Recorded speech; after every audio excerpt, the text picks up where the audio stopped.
Welcome to Chapter 15, Soil Resources. Yes, your favorite thing as a child, playing in the dirt, and we're going to talk about dirt. Or if you were in my college course on soils, you never called soil dirt. It was soil. It makes it sound more important. Just a little trivia. This happens to be the International Year of Soil. Soil is very important, we're going to find out. And also, next December 5th will be the first annual Soil Day. Okay, well, let's think about soil. What is it made of? Where did it come from? And we have to go back and talk about primary succession, which is what we're going to end up doing. And basically, primary succession, you have weathering, lichens tear the rocks apart, and then you start to get a small deposition of soil. Then you have grasses start to come in and more deposition of soil. Well, soil depends on the forming of soil depends on what kind of rock it's coming from. Is it lava rock? Could it possibly be from granite? Different rocks are harder, if you will. How long has the ecosystem been there? The climate of the ecosystem. Is it conducive to biodegrading? Is it conducive to weathering? What type of organisms are there?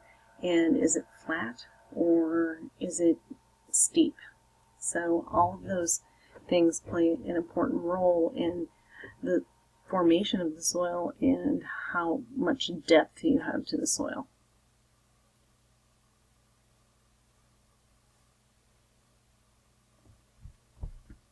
And I just talked about soil formation, just kind of review you very quickly on succession and going back in time a little bit. So you're somewhat familiar with this. What you're not familiar with here is humus. And humus can be somewhat deep. I mean, we would think of it as being deep up to 10 feet, or somewhat thin. And this is a layer of partially decomposed organic matter. And this is very common in areas with deciduous trees and seasons, because the leaf litter comes off in the fall and then it lays there all winter, and microbes don't work as fast in the cold, so nothing gets decomposed too much until spring hits and everything gets very moist, warm, and decomposition takes place. And because you have such a massive amount of leaf litter, you get quite a thick layer of humus. Now, this isn't hummus. This isn't the chickpeas that you eat smashed up. It's called humus. This is very nutrient filled, but I think it'd be a little gritty to eat, and I would not suggest it because there's critters in there and microbes. Well, when we talk about soil, you think of soil being dirt. You think of the stuff that gets under your fingernails or gets on your skin, and that's actual particulate matter. But soil's more than particulate. So let's take a look at it. It's mineral, organic, water, and air. Water and air? Soil? Really? Yes. In all soil, there's a certain amount of air and water. There has to be. That's where the roots are. Roots need both of those things. Mineral matter, notice that it's mostly mineral matter, and that's decomposition. We're trying to get to an optimum level of minerals. So there has to be organic matter in there for that to break down to the minerals. And then there needs to be water and air for the microbes and other decomposers that are in the soil.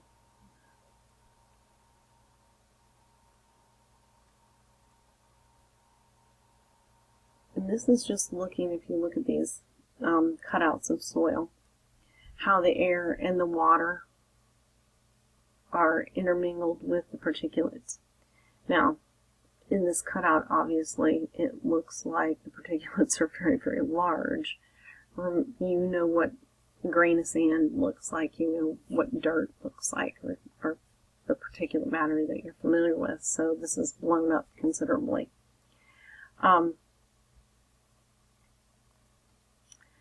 Pore space is that. It is space in between the particulates that air or water could fill.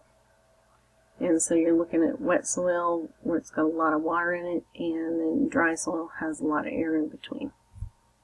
So the pore space provides an avenue for water to infiltrate when it does rain.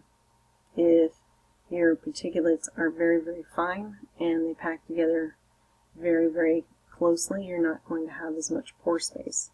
And we'll talk about that as we go along here.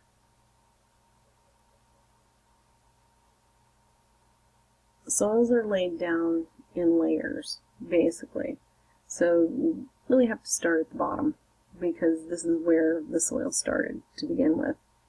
And, excuse me, your solid parent material, and the C horizon, which is very, very deep, the B horizon, and the B horizon, this is where minerals will eventually end up. E horizon and the A horizon, or the E horizon, is heavily leached. It's just under the humus, or that top layer that is in the process of decomposing. That top layer, or that A layer, is called topsoil. And then as it goes down through the E layer allows the movement of all the minerals as it takes up in the water to move down to that B horizon.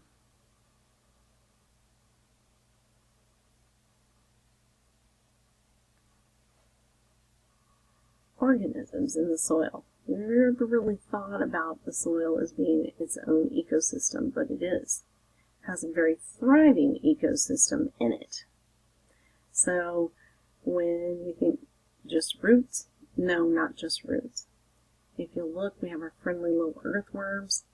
Some of you are going to be lucky enough to dissect an earthworm this year, and they provide a lot of ecosystem services for this environment. If you go out and dig in your yard, you're going to find nice, healthy earthworms. Well, what do? They decompose organic material, and they burrow. And their burrows create pore space. So that is a very healthy thing for a soil ecosystem. Also, you have other larval stages of insects that later could be on top of the ground. They also help with the decomposition in pore space. You'll have moles. Most people think moles are just a nuisance because the holes they dig are enormous and cause pieces of their yard to cave in. But moles are a predator, and they take care of the earthworms and grubs that are down in there and keep the ecosystem balanced. So, and then we have all our microbes. Don't forget our microbes. Nematodes are just roundworms. They do not have the segments on them like these. And then, of course, we have fungus and bacteria and protozoans and all those little microscopic things that like to break down materials as well.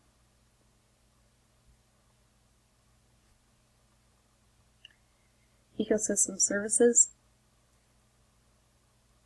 decaying and cycling organic matter. Very important. We've talked about the nitrogen cycle and the phosphorus cycle and the carbon cycle, and all of that has to do with soil. Everything, even the hydrologic cycle, talks about the use of them. Breaking down toxic matters, cleansing water, and soil aeration. So, and that's simply giving enough pore space so air can get in there. So, let's look at these. Are we looking? Yes. Here we go. And I think this is our last slide tonight. Nutrient cycling. Basically, again, we've been over this because we've talked about the nitrogen cycle and phosphorus cycle. All the cycles, most of them go through the ground. Phosphorus staying in the ground, never going to air. The other ones going up into the atmosphere. And so as decomposition takes place or fecal matter is excreted, then that goes down to the ground and microbes start to break it up. And then we have our ecosystem down here where we have our worms and bacteria and fungus that are all churning this organic matter into minerals.